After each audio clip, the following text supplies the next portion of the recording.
I am Laura Kestner, and I'm the Director of Career Services at Marquette University. I assist students and alumni navigate the career development and job search process. Throughout my 15 years in career services, plus over 20 years in the dating game, I have observed many similarities between the two. The job search is like dating. It's tough out there. Many of you probably know people who are currently seeking a job. Many of you also probably know people who are currently seeking a partner.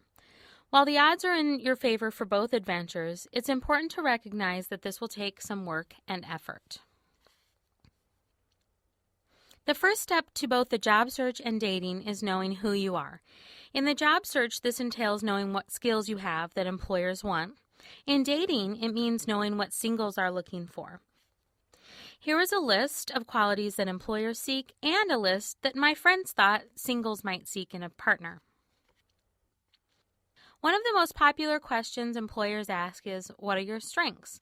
And if a friend is trying to set you up with a potential date, that person might ask a similar question, what is she like?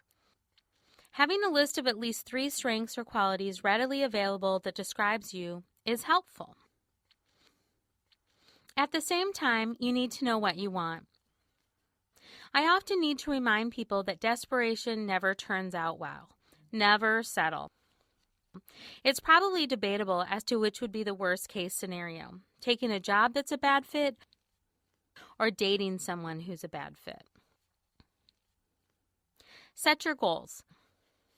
Basically, this is your objective, what you want your end goal to be as a result of your job search or your dating endeavor.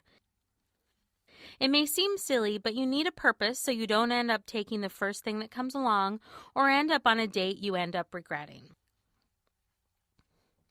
So how are you going to get there? Both searches require that you step out of your comfort zone. Think about what you can do this week, this month, within the next 6 months to get you closer to your goal. For both searches, let everyone know you're searching, friends of family and family of friends. So now you're ready to get out there. But what sets you apart from all the other seekers of work and play? Look around you. What makes you different and better than those you're competing with?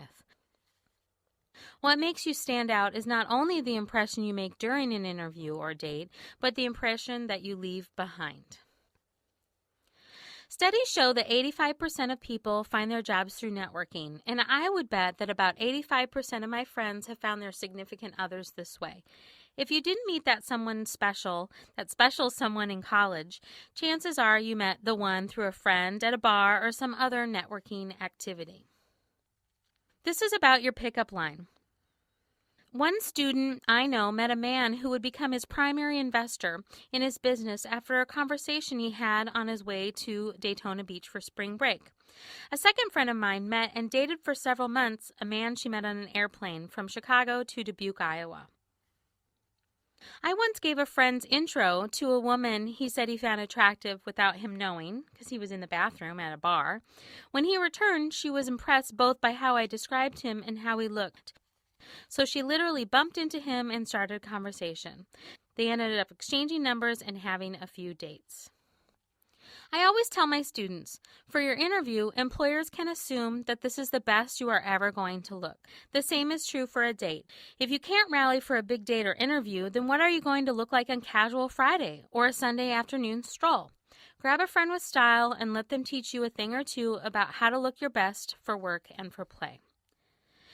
This is the hardest part. How do we balance sharing our positive qualities without feeling like we are bragging? Most of us had mothers who pointed out the braggarts, and the implication was always bad. Selling yourself is a delicate balance between sharing pieces of you and helping others better understand who you are. The key to answering questions on a date or in an interview is to use the simple formula, STAR. Basically, it means that how you acted in the past is how you're likely to act in the future. So when faced with a question, think of an actual story that demonstrates what you are trying to get across.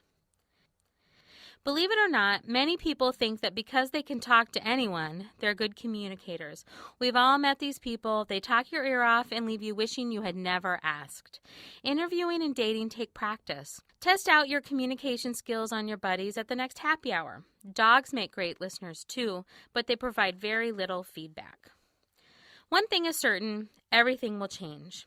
Being open is what makes life so very good. So you say you will never date anyone whose name ends in a consonant? This is true for someone I know. Go crazy, date a Karen. Find a job 500 miles from home. Eat breakfast for dinner. Just don't compromise everything that fills you with joy. Every now and then, everyone needs to step back and assess the situation. Is this working? Is this the best I can do? This step requires self-awareness and self-improvement. I suggest job seekers write down 5 things that went well and 5 things that could have gone better. Why not try this exercise after each date? When I think of the mistakes I've made at the beginning of my career, I'm embarrassed. But I know that without having had those, I would never be where I am right now. I have also learned from past relationships, as much from the pain and loss as from the goodness and love. It's all one big piece of the giant puzzle. No matter how far you've come, you have made progress. Setting a goal, buying a new outfit, putting yourself out there, these all deserve celebration and recognition. Don't dwell on the past. Look at what is right now. Remember, you may not end up where you thought, but chances are you're happier for taking the risks and getting yourself out there. So the big question really is, what makes the world go round? Some say money, some say love. No matter your answer, the process of finding the perfect job or the perfect mate is so similar. Like my mother always says, you're not going to find a man sitting at home on your couch watching Lifetime movies. The same is probably true for finding a job.